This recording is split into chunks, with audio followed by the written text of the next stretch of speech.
Education is changing faster than ever. We can't ignore the research that shows instructional practices rooted in evidence lead to better outcomes for students and stronger school communities. At Educational Innovation 360, we partner with educators and leaders to elevate teaching through personalized instructional coaching, data-driven professional development, and student-centered teaching strategies. From Ed Consulting, we bring deep expertise in strategic planning, organizational transformation, and leadership development, ensuring the whole system is aligned for success, equity, and sustainable improvement. Together, our goal is simple: to support schools and districts in transforming learning so that every student and educator can flourish.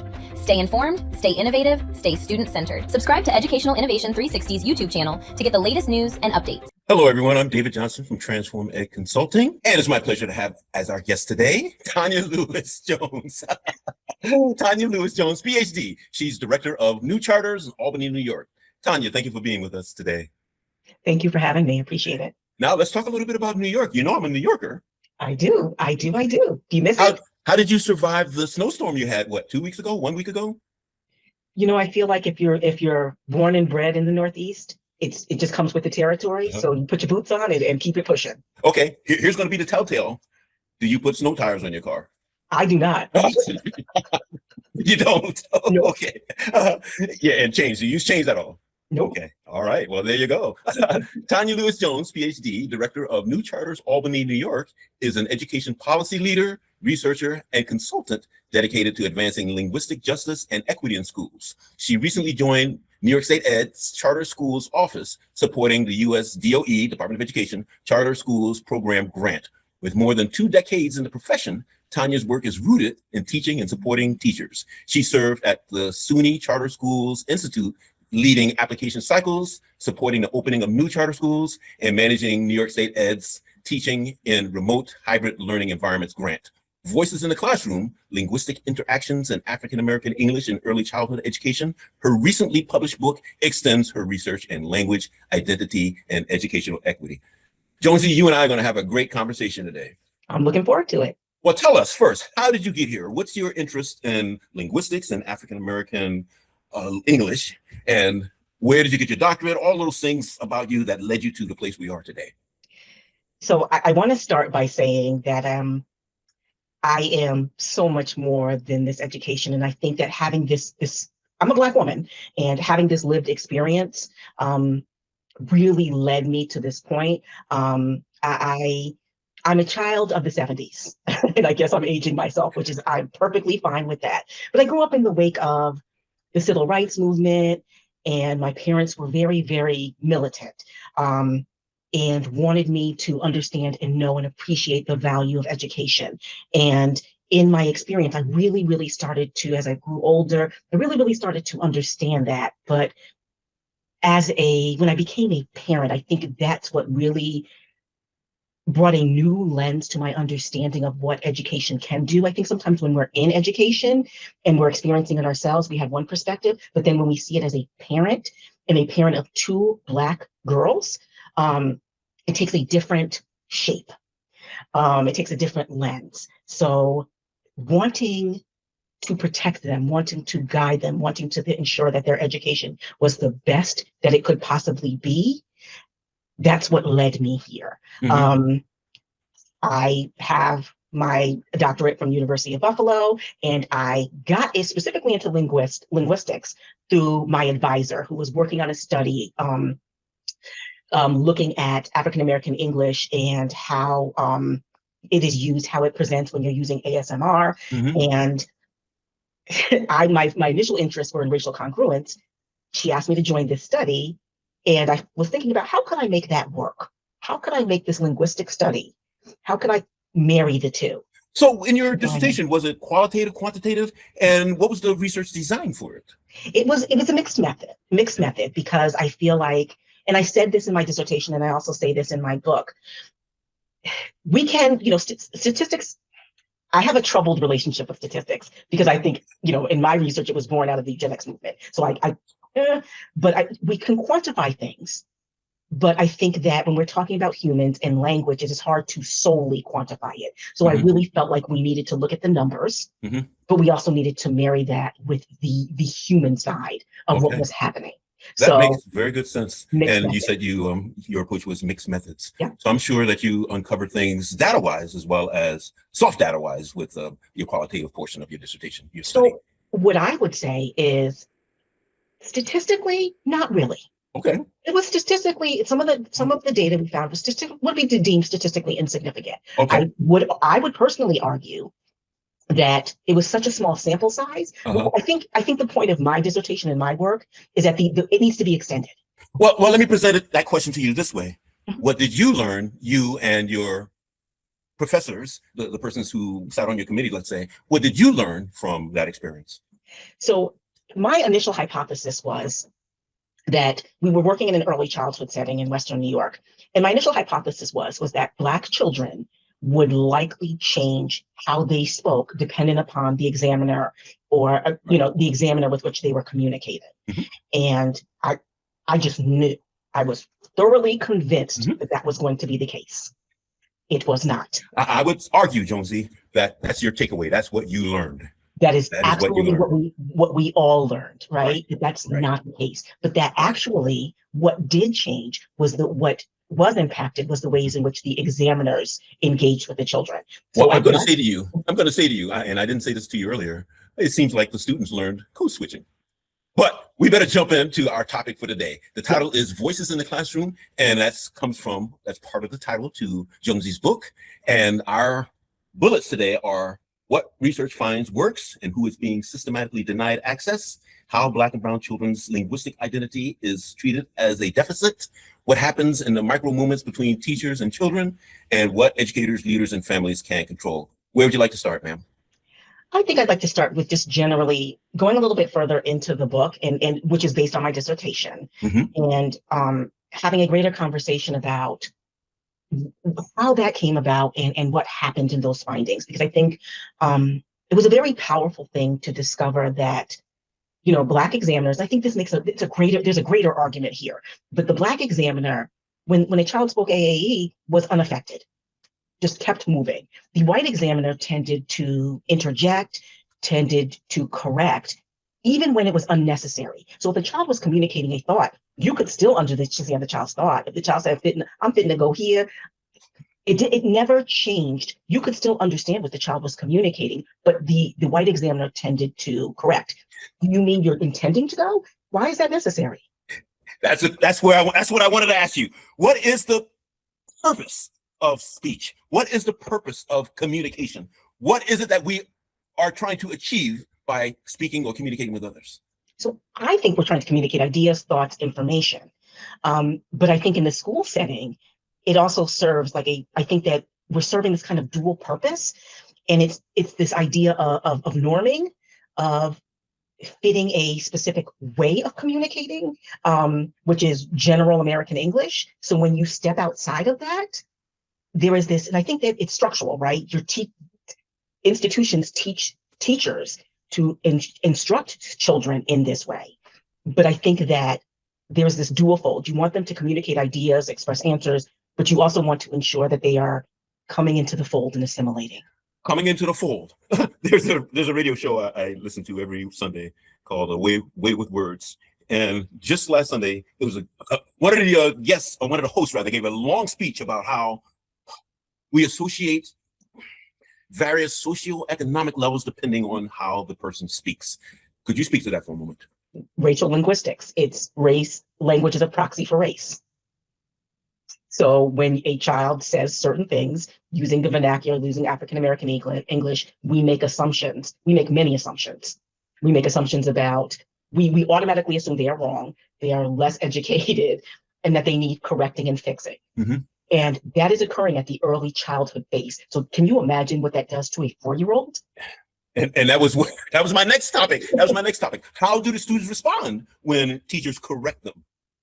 Initially, in my study, initially there was no response. But I think over time, what you do start to see is that becomes the expectation, and they start to lean into it.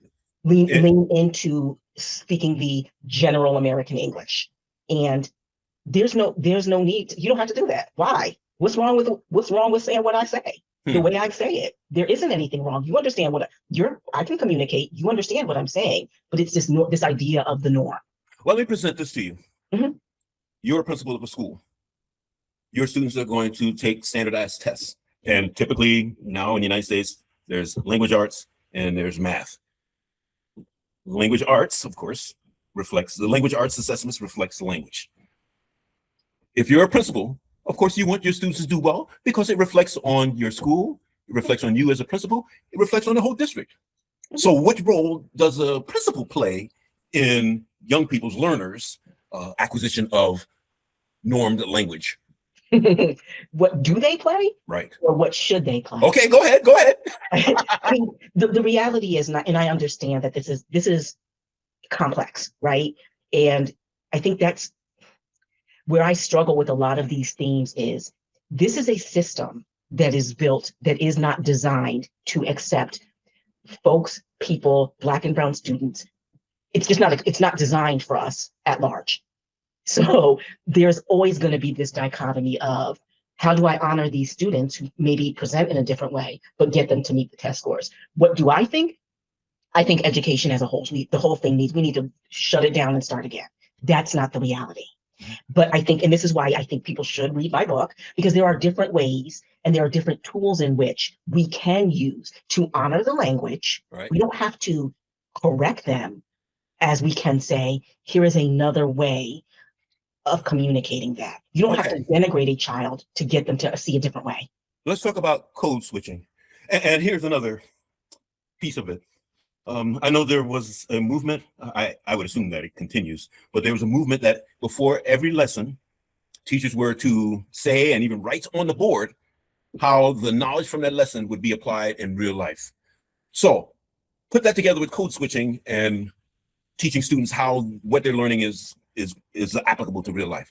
How, or what's your thinking on that? Is that effective? Does that honor the students' own language and demonstrates to the student how he or she could fit into the norm, so to speak? No. Go ahead. I think there are pockets of places.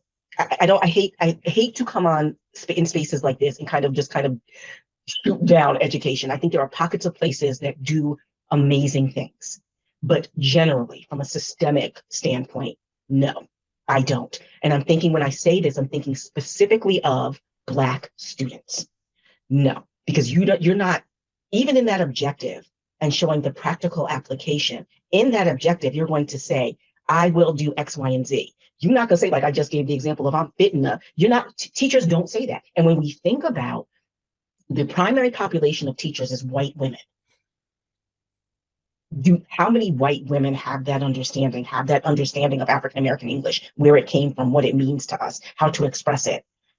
So no, I don't think, and I don't even think code switching is a mixed bag for me. And that's another thing, but I struggle with code switching a little bit as well. Well, tell me this, as you pointed out, you're a Black woman with 2 Black little girls and you have a PhD. You are succeeding in a world that was not designed for us. Right. How is it that you're doing that? Because there are times and spaces where you have to conform. I mean, I think in the academic space, and that is something that if I'm being perfectly honest with you, I grappled with in the writing of my dissertation and in the writing of my book to get these things accomplished.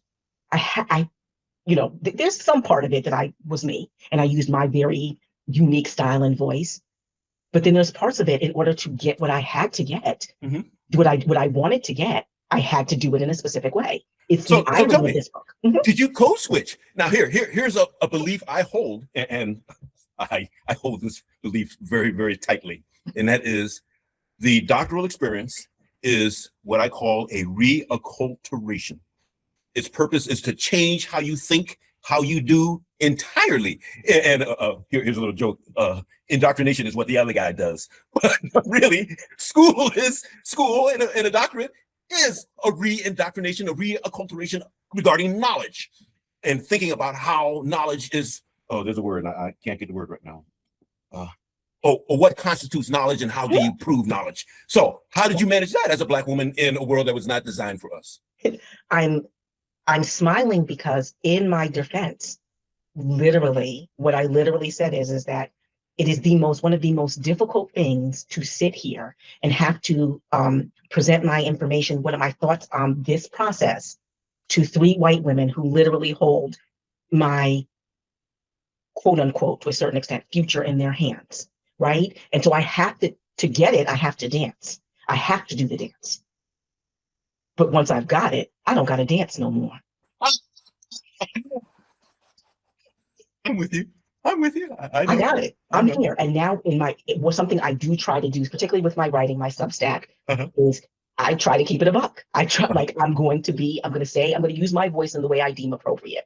Like it, don't like, you don't like it, go on somewhere else. There's plenty of places for you to go look. But I'm going to, understand. I wanted to get it because I want to prove to my children, all the children that I know and love, that I can do this. And now I'm going to use it for something in the way I want to use it. I had a superintendent say to me after I completed my doctorate, he said, now you have your union card. And when I first heard that, I was insulted, thinking, oh, he thinks that the reason I wanted this is just so I could get access to various places. That's very, very true.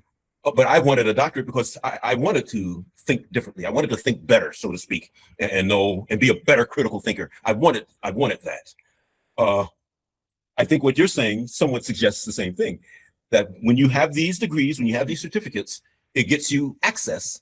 And once you have access, then the true self could be shown to the world. There's a greater comfort in showing the true self in a different, more visible way. Yeah. Because I think it's unfortunate, but in my experience, the doctor has opened doors and it has created a certain level of visibility and engagement that it did not before. I'm still the same person. I still talk mess. No, Josie, I don't know how we got there. But I just got a vision, a remembrance of the scene in Airplane. Was it a movie from years and years ago, 30, 40, 50 years ago? No, I'm not even going to go there. But Barbara, never mind. I won't. But those who are in our audience may remember this, and they're laughing inside just as I am. So I won't need to say it out loud. Okay, let's look at your topics here. What happens in micro moments between teachers and students? I think we haven't touched that one. Others we have touched, but talk a little bit about micro moments. What is a micro moment? It's those little tiny interactions that we don't think about as an educator that can have these powerful effects on children and students. And I think that's what really resonated with me in doing this study, is thinking about and how those micro moments, they build and build and build, and they become macro moments, right? So I was thinking about, as we were doing this work, and I was thinking about how many times does a Black 4-year-old get corrected? This is before they've actually entered the formal school. How many times does a Black child get corrected, get told to say it differently, present it differently? And what does that do over time to that child's sense of self? There is something wrong with me that I have to keep being corrected. My language has to keep being corrected. That is, and you're 4. Think about a 4-year-old. What damage that does. Just it's so disheartening. And we have to start thinking about ways in which we can stop correcting. If we want it, we can offer the child a different way, but it doesn't have to be a correction. No, don't say it this way. Oh, you could. Oh, you mean like this? You can. There's different ways to do this without being damaging. Josie, you can probably tell by my body language that I have some thoughts, maybe even some discomfort regarding that topic. Let me see if I can grab it and put it all together. We have a friend, and she's probably 96 years old right now. German is her first language, although she also speaks Spanish, but German is her first language. And we would take her to various events, and she would speak the way she speak. German is her first language, so she would make mistakes in English. And she'd say, tell me when I'm wrong. Tell me when I'm wrong. What would you do? I think it's a simple reframing. It doesn't have to be you're wrong. It doesn't have to necessarily be wrong. And I think it also depends on context, right? I mean, if you're saying something vulgar, and even in that, if you're saying something vulgar, there's a way to be delicate. You can take somebody aside and say, here we use this term, or that term is considered to be disrespectful. There's a way to do it, as opposed to saying, no, that's wrong, say this. So if whatever the context is, it can be context specific. There's just, it can be in the framing, all in the framing. Just, this is a different way to say it. This is a different way to approach it. You are reminding me of various incidents where either I stepped in it or someone who was speaking to me where English was not their first language stepped in it. And I didn't say this, and I didn't. You wouldn't have known, but I study, or I'm learning German, and see, I learned too that you don't say study unless you're studying it in a university. So you say learn. See, and that's an example of how we must adjust our language depending on the context, the setting. And there's a question that I've asked my German teachers, and that is, when people who are learning the language make a mistake, what happens in your head? What is going on in your head? They said, we just correct it. And I said, yeah, that's exactly what we do in English. When someone says something that is, maybe they mispronounced it, maybe the grammar wasn't by the book, we just correct it in our heads. And I go back to what my first topic with you was, what is the purpose of language? What is it that we're trying to do? We're trying to communicate our ideas. We're trying to communicate our needs, our wants. And if it is communicated successfully, isn't that good? To me, it is. If you understand what I am saying, the form isn't necessarily, we don't need to address the form if the community, if those, whatever we're trying to express is expressed and expressed in a manner that it is conducive to continued discourse.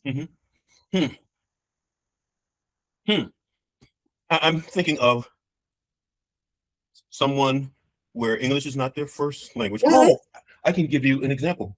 Okay, in German, the word Frau means woman, and it also means wife.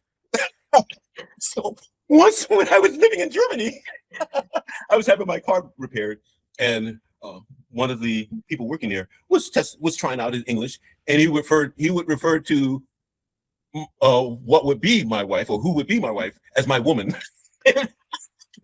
How does your woman think of this? Or what would your woman do? And I'm thinking, oh man, I got to get myself a big club and drag her by her hair. So again, that's an example of I make a correction in my head because I know that Frau means woman and it means wife. But I also think about, for me, what I think about is intentionality, right? Okay. I think there's a level of intention that in all of these processes, right, that we have to consider. We know, you know that that is the definition of the word. So you know, in saying Frau, that there is no ill intent.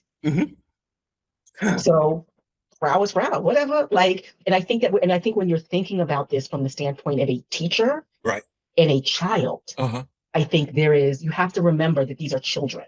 And most generally, there's outliers to everything. There's always going to be a situation that does not neatly fit into a box, period. But I think when you think about a teacher and a child, generally the intent of the child's language is not to be disrespectful or rude. So that's in that specific context, it's a teachable moment. It's all in the framing. Well, let's take your last bullet. What educators, leaders, and families can control? So I'm thinking back to what you were talking about in terms of the testing, right? And so much of everything now in education is reliant on testing. And when we think about how the testing comes about, yeah, that's a whole different. But I think that it's really, we can start in those micro moments, right? Fixing the way African American English is viewed is systemic, it is structural, and that's a bigger conversation.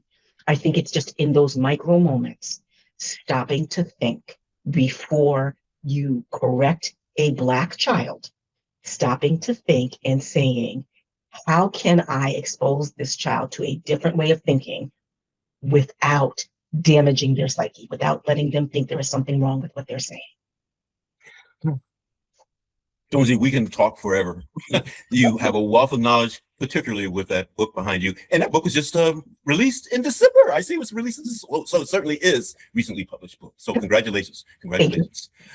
You certainly have a wealth of knowledge regarding the topic, and I could pick your brain for another hour or a day or even a week more, perhaps. But what would be the takeaway you'd like people to have from your and my conversation? I think the takeaway is that African American English is a language. It's a full language, full stop. That is it. And the way we approach that and the way we deal with that in schools needs to be re-examined. I would ask everyone who deals with Black children to be intentional about their language. And what's the call to action? What do you want people to do with this knowledge? Read my book. Okay, that's a good call. Seriously, I think there is something there that hopefully will generate thought And I would love, the work is being done. Racial linguistics, it continues to be an emerging topic. Continue to challenge my thinking. Continue to study it. Continue to do the work wherever you can. And if people want to know more, how shall they contact you? They can always email me. My email is available, TanyaLewis-Jones@gmail.com. Please look at my Substack, Dr. Tanya Lewis-Jones, or come check me out on LinkedIn. Tanya Lewis-Jones, PhD, is director of New Charters, Albany, New York, and she is an education policy leader, researcher, and consultant dedicated to advancing linguistic justice and equity in schools. Jonesy, it was a pleasure having you here. Thank you so much for imparting your wisdom with us. And I look forward to the next time we could be together. And I would be remiss if I did not give a shout out to my colleague and friend, Cassandra Williams. She's the brains behind Educational Innovation 360 Degrees. And I'm David Johnson from Transform Ed Consulting. And you can find both of us and all of us in LinkedIn. You can find us on the internet, and you can find us in other social media. It's a pleasure being here today. And thank you all for joining us.